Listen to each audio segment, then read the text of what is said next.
What's going on, y'all? So listen.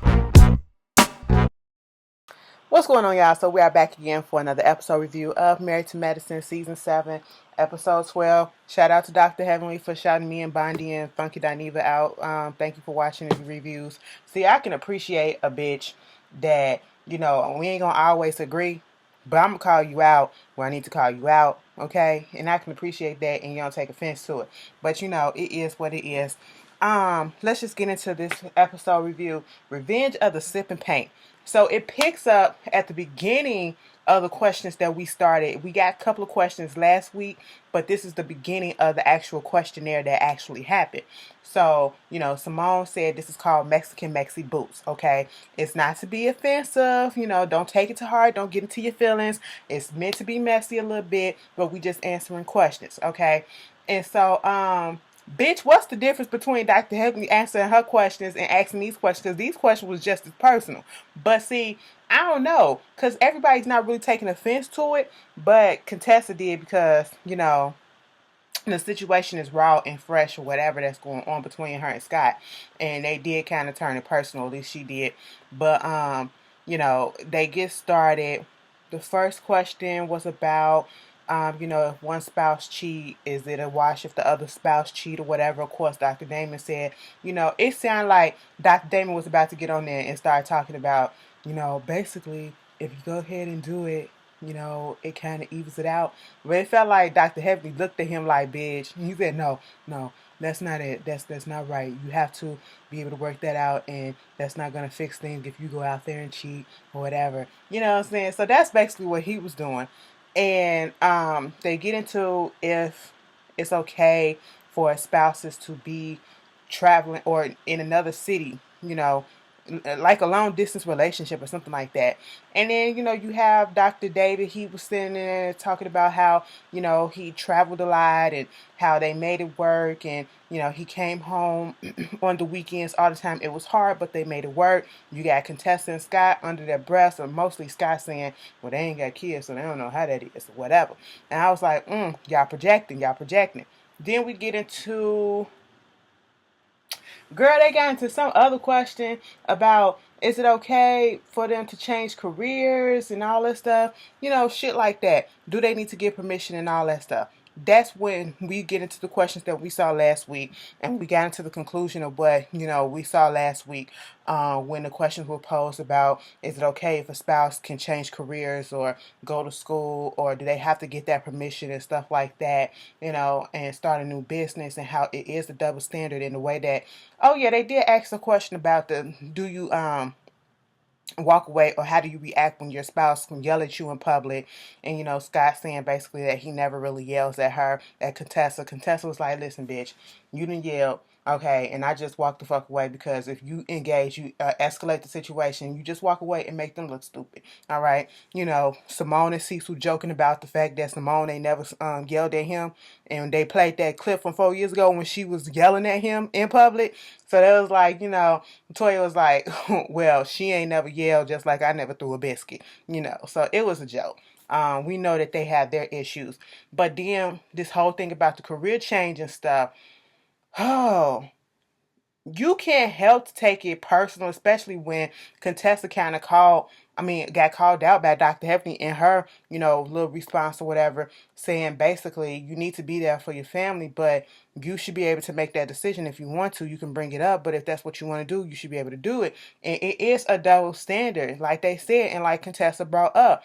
Men can be able to just say, hey, this is what I'm going to do, and change it, and it's what's supposed to be law. Okay? Women, on the other hand, oh, but you a mother. Oh, you have to take care of the household. How are you going to do this? How are you going to do that? It's like they're supposed to put all their hopes and dreams and stuff on the back burner. And that's why it's good to have great communication within your relationship, so that you can feel good enough and confident enough to go and talk to that particular person, your spouse or whatever, and y'all can have a mature conversation. And y'all can sit there and put out the pros and the cons of what will happen, and then come up with a plan if this is what you truly decide to do, and then to work it out. That's what you're supposed to do.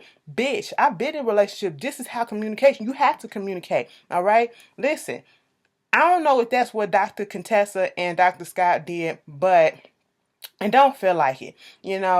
It feel like he just went on ahead and said, fine, fuck it, you can go ahead and do what you gotta do, but the kids and you still a mama, don't you forget that or whatever. And then, they both eventually agreed to her leaving, and, then all of a sudden he wanna have an issue because I guess it became more work than he thought it would be. He's not used to this, and just making a big issue out of it. If they would have, I don't feel like they truly sat down and planned this whole thing, because it wouldn't have been this far. And then of course Contessa gets in her feelings.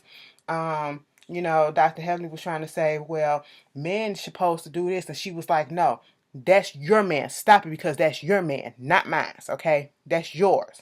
And I was like, oh, I was with Toy, so this is what y'all do up in y'all relationship.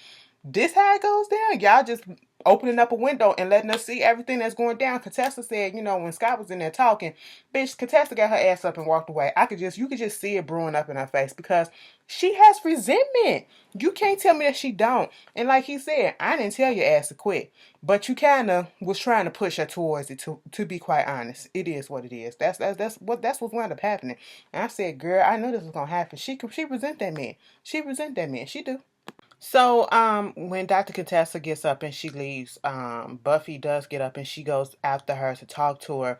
And, the rest of the group was trying to talk to Scott like, okay, you say you've been there, but have you really been there emotionally and supportively for her? Not just for the kids, but actually showed up for her. Okay, you keep on saying that you didn't want her, or didn't make her, or tell her that she needed to, drop out of school and withdraw, whatever. But you kind of gave her that feeling that she needed to if she did. You know what I'm saying? Granted, you didn't verbally say it, but that's the feeling that you gave her. And then we get a clearer understanding between what Contessa is feeling when she goes and she talks to Buffy, and she's giving us the backstory about her life being in the Navy, how she liked it, how it was a long distance relationship. You can get up and just go here, go to Spain, go to the East Coast, go to the Midwest. And, it feels like she likes and she's used to that, traveling back and forth between homes and stuff like that.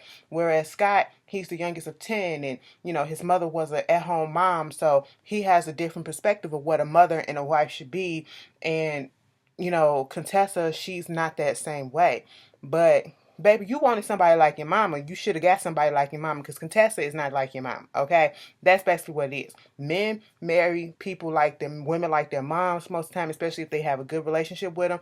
And sometimes women marry men like their fathers. Okay, or get with. We seen that pattern. And so it's just like what I'm hearing and everything. She said, for the most part, they were long distance dating, even the first year of their marriage, until, she moved down to Atlanta. And then he said he didn't want to move anymore after the second child was born. And so she gave up her career in the Navy. And listening to her and seeing her face as she was speaking about that in her confessional, you could tell she resents that and all that stuff, or she feels some resentment or feels some type of way that she's been holding on to. And it is a big communication issue. And he said that himself, it's a communication issue. Y'all don't communicate well. And it's clearly showing. All right. And Buffy saying you need to tell him how you feel. She's feeling all of this stuff. And then she's like, he never not once brought the kids down or came down himself to Nashville. There's been times where I went out there, I was at Nashville, I came back to the house, and then went back the very same day. You know what I'm saying? Came back, spent the weekend, came back a day in the week, and then went back to school or whatever the same day. Now, one time have you brought the kids out there to me? Now, one time did you just pick yourself up and say, hey, I can drive down and then come back and just to check and see how everything is going? She wants that type of support. Women need that. Not just women, but people in general, okay? And I get it. And the whole thing is communication. If you're not putting out there what you need, how is he supposed to know? And then at the same time, Scott, this is your woman. You should pick up on these cues that, she's not happy. She's not feeling a certain way. You've been with her for a long time. And if you see that things are slowly changing and she's doing things differently, pick up on that and have a conversation and be like, babe, what's going on? We need to talk, okay?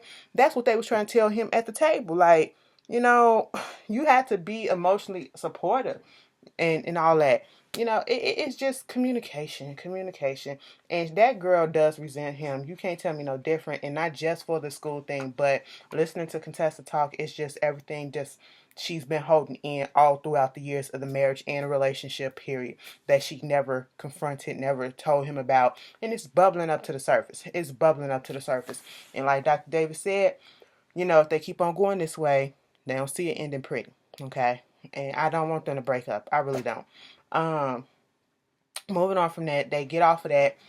Cecil has got to take the guys to a strip club. He talking to the women and everything, talking about something. We just going to a nice dinner, and he tells Simone, I'm taking him to a strip club too. And she was like, girl, I don't give a care.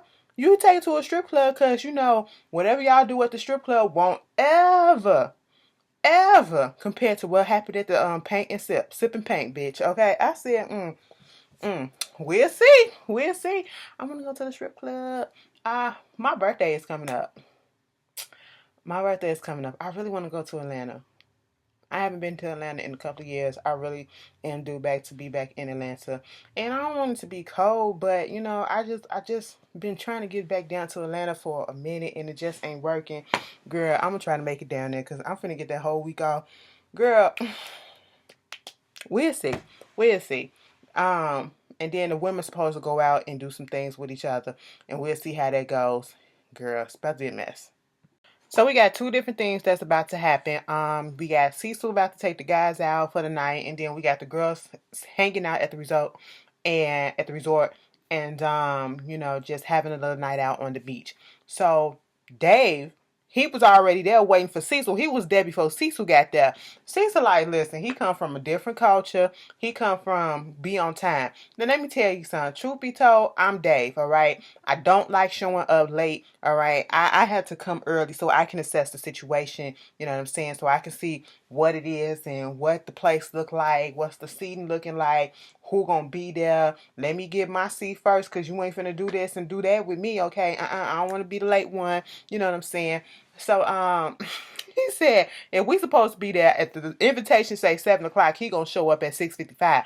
That's me. Okay, that's me. Ain't nothing wrong with that. No, I hate a late bitch. I really do. I can't stand. That's one of my biggest pet peeves is lateness. I can't stand it at all. But anyway, so all the fellas start showing up. They happy that they're about to have a night out with the guys and they don't have to do all the arguing and stuff like that. They can just be having a chill night. They sitting at the bar, talking about the gummy panties and, everything that happened. Then they go sit down and they get seated at the table and talking about what happened at the dinner the night before with Buffy. And Dave said, basically, I'm with her all the way. It is what it is. Back at the, hotel at the resort, the girls are coming down to the beach. Jackie is already there. Buffy shows up next, and her and Buffy do have a little conversation. Jackie finally humbles herself. Okay, let's just put that out there. She humbles herself, and she says, "Listen, I apologize for putting your business out there because I made my pain your purpose, and that's not what it was supposed to be. And I have this thing where I try to get people to think the same way as me or whatever. She wants people to think the same way as her, given that people are not going to do that all the time." And Buffy, she kind of took it in the confessional, but she was still throwing little shady shots. It's understandable. My pain is my purpose, okay, not yours and all that stuff. I'm just glad that we got that out the way, and I'm glad that Dr. Jackie, that you realized that what you did was wrong and that you put that out there. And let's clear this up. Simone was her doctor. Simone is Buffy's doctor, okay? Buffy is not a patient of Dr. Jackie's or anything, so she did not violate HIPAA laws or anything like that. Because I've seen a lot of that in the comments. She didn't violate anything. What she violated was, common sense and human trust and stuff like that. That's what she violated, all right? Friendship. Well, technically speaking, they ain't friends. They still getting to know each other. She just no real laws was violated. On the friend code or girl code or shit like that, that's what she violated, but no HIPAA laws or whatever. Okay, I don't think Dr. Jackie that dumb to do some stupid shit like that, to lose her license over because she could, and then to be recorded. No, all right. But it all just boils down to sometimes we have to think before we speak, and we can't get permission before we speak on other people. That's basically what it came down to. Moving on from that, Simone had Heavenly to the side to tell her that we're going to make this like a single celebration for Quad. And Heavenly was going in about how, Quad did something that a lot of people are not able to do. Some people stay in loveless marriage. Some people stay in marriages that, are not beneficial to them, that are going through abuse, going through a lot of stuff. And she was able to get out of that. That whole thing happened. What else went down? And one of the main reasons why Simone wanted to do this whole thing for Quiet is because she felt that she's finally seeing that she was not as there for her as she should have been last year when she was going through the things that she was going through with the divorce, with the issues with Dr. Greg and everything that was going on. So this is kind of trying to start to make up for that into Memphis with Quad.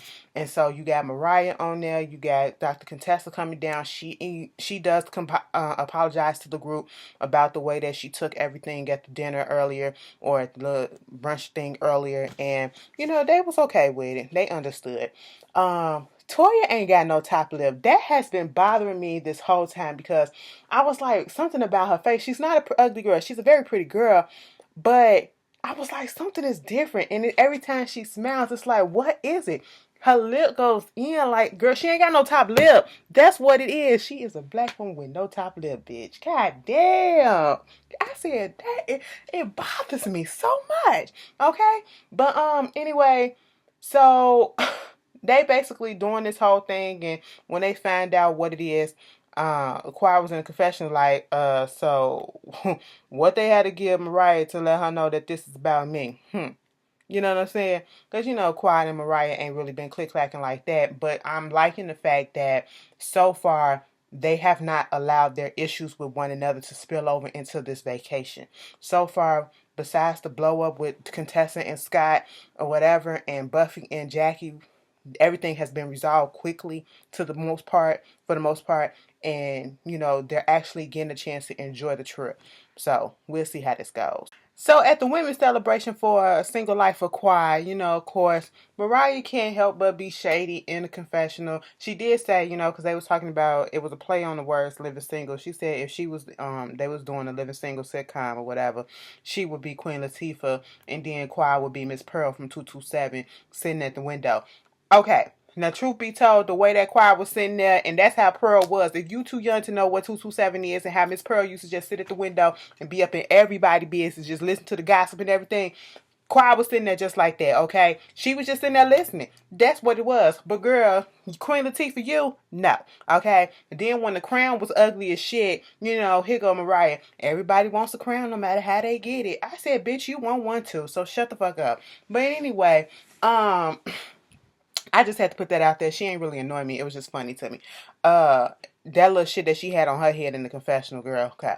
But moving on from that, they gave her that crown. They gave her a vibrator, magic wand vibrator. Toya said, you gonna beat it up?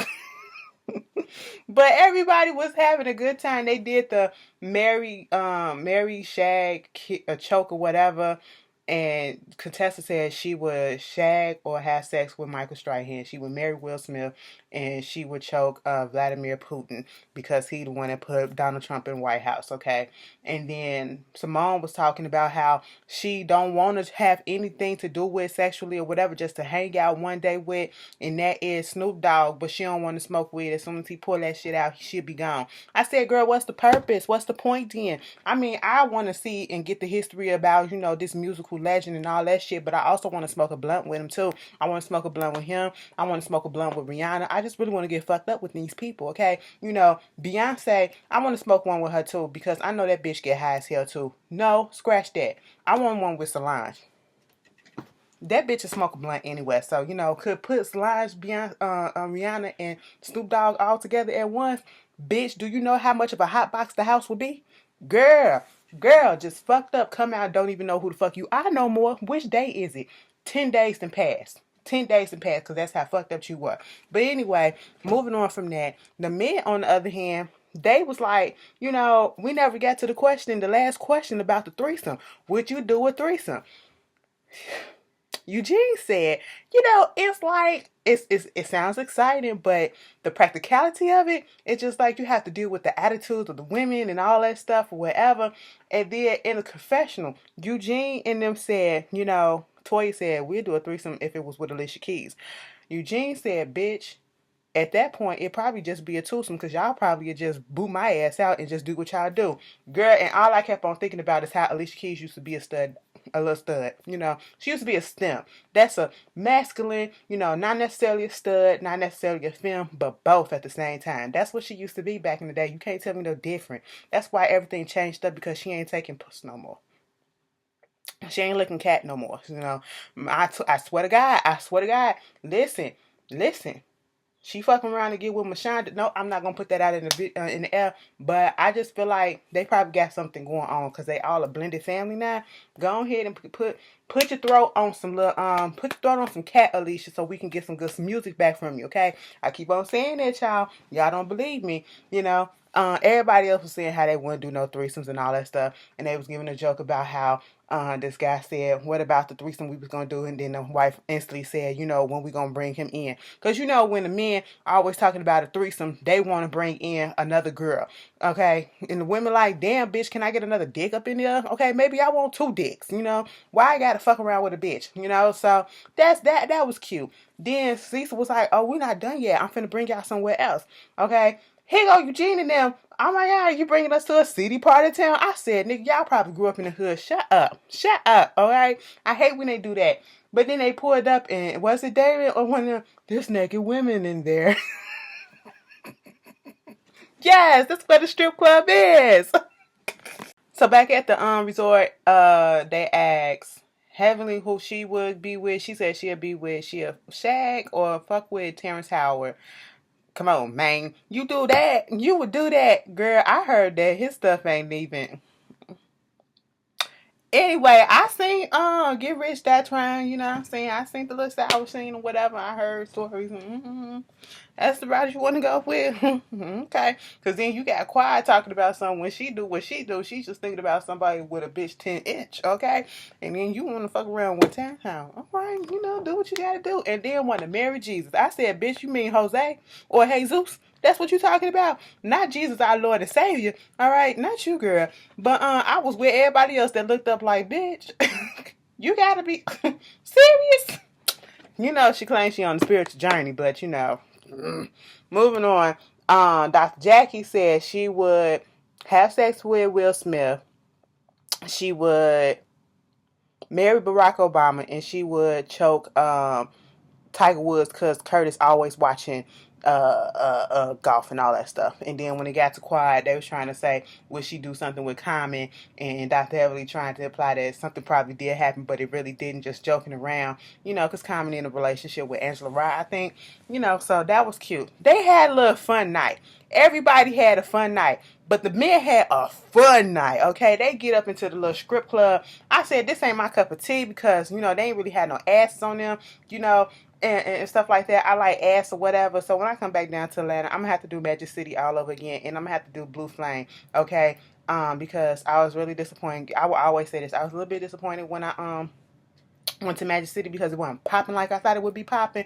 We went on the wrong night. That's basically what it was it. So it was my fault. But when we get back there, you know, some of them girls, they was doing some tricks, some acrobatic tricks, okay? They was swinging and shit. I was like, when that girl on the show, she started pulling up on that thing, and they was like, listen, I ain't trying to be nobody doctor tonight, okay? I said, she cute or whatever with what she doing, but, you know, I seen better, but, you know, she trying. She clicked her heels a couple of times, and then when the girls came over there, they was trying to get them the money and making it rain on them. They made it drizzle a little bit. It was sprinkling, okay? And so that girl, they was all up on Damon. You could have sworn it was his birthday, his anniversary, his everything. But no, they was all up on Damon, and that bitch literally said, do you want sex? I said, this ain't gonna end well, Damon. This is not gonna end well. Heavily gonna beat your ass and her. Okay, you know how that bitch is. But then, at that point, you know, he was like, no, I can't, no, I can't do that. And she was like, I, Poppy. He said, no, I'm Daddy, not Poppy. I said, bitch, that's the same damn thing. But then they came home, like, Buffy let us know that they came home, like, at 2 o'clock, 2:30 in the morning, because that's when David came into bed. And let me tell you something. Y'all, I didn't get to sleep until, like, 5 something this morning. And I've been asleep all day. I woke up at 7 o'clock to do these reviews. That's what time I woke up. Okay, actually, I woke up probably around 11 o'clock, ordered me something to eat, and ate that, stayed up for an hour, whatever, to let that digest, and went right back to sleep, and didn't wake up until I had to do these reviews. A bitch was tired, okay? A bitch was tired, so I understood when Damon, girl, phone tree started happening. We got everybody doing what they supposed to be doing. Simone on the computer. Next thing you know, Simone and Cease were talking about the strip club. Aiden told Mariah. Of course, we knew they was going to tell each other what's going on. Aiden can't hold water. But he was like, we went to a gentleman club. Mariah said, bitch, you went to a fucking strip club. I said, yes. Okay, that's exactly what happened, you know. And don't try to gloss it up and everything, make it look cute, put a bow on it. You went to a strip club, okay? And so, Contessa, Toya and Eugene talking about it, you know, and she was like, well, a naked dude picked up Heavenly, and then Damon got lap dances from the girl, so now y'all even at this point. Next thing you know, I think Contessa had texted Heavenly and was like, did y'all know they went to a strip club? Then it was just a phone tree of everybody texting everybody saying, you know, somebody texted Dr. Jackie asking her, telling her they went to the strip club. And then she asked Curtis, what y'all do? He said, listen, bitch, I really don't remember. I don't remember. I said, nigga. And David was like, oh, buddy, why you turn the lights on? It's so bright. Why you up so early? We can't just sleep in. We can't just sleep in. She was like, where was you at? Because I was waiting for you like 2 o'clock in the morning and all that stuff. Went to a strip club. I said, don't tell her the truth. Dr. Damon was going all around the world with these questions. Did a girl touch you? I don't recall. Okay. Did she talk to you? I don't recall. Did you see ass? I don't remember. Did you see tits? I don't remember. Okay, maybe she sat on my leg, but you know, ain't nothing sexual happen. You know, see, I don't understand why you be treating me like this. It's like, buddy, I treat you with respect and I make you seem like you the queen and everything, but then I go out to a strip club and it's like, you make it seem like I had sex or had the person do something to me, but that's not what happened. Girl, listen. Dr. Heavenly couldn't take it, and I just don't understand. Let's ask this question: would y'all be okay with your man or your woman going to the strip club or whatever, even though they didn't do nothing, they just looking at ass and titties? Okay, yeah, we gonna look at, bitch. I would think that you know that'll get them revved up to fuck you when they come home or whatever, because you know sometimes shit happen. That's like a little turn on, a little play, a little foreplay or whatever. Girl, Dr. Heavenly had some adventure. You had a whole ass dick in your face. You had a whole ass dick in your face and a shiny ass, glistening ass body all up on yours when that boy picked you up, okay? And you are upset that this man had a whole ass titty in his face. Or, you know, she ain't really had no titties or whatever, but she had that shit covered. He had some cheeks in his laps, okay? But he wasn't touching her. He turned down some sex, okay? He respect your ass. And you up there mad with Dr. Simone and Jackie or whatever. They knew what it was, girl, okay? And I do like the fact that they finna go out and do what they do every time they go out of town and go to a different country, giving out supplies and stuff to the people. But Heavenly, calm the fuck down, bitch. Calm the fuck down. You really need to, okay? Because that seems a little bit insecure to me. That really does. That really does. But I mean, especially if you know that your man don't cheat or whatever, like, come on, let him have some goddamn fun. First you don't want him to drink, now you don't want him to touch a tit. Girl, let me get off of here. Y'all, tell me how y'all feel about this episode, and I'll see y'all later. Peace.